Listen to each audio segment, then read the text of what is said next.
Welcome to Tenor Tech, where I solve the problems you didn't even know you had. You start by testing and protecting fabric. That's critical. Once done, place parchment over the vinyl and use a low-medium iron to warm the adhesive for 5–10 seconds.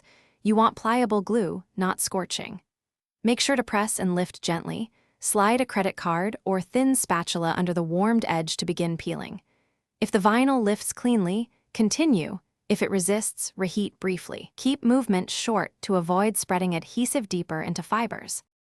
Once most of the vinyl is peeled, tackle leftover adhesive by applying rubbing alcohol or a fabric-safe adhesive remover to a cotton cloth.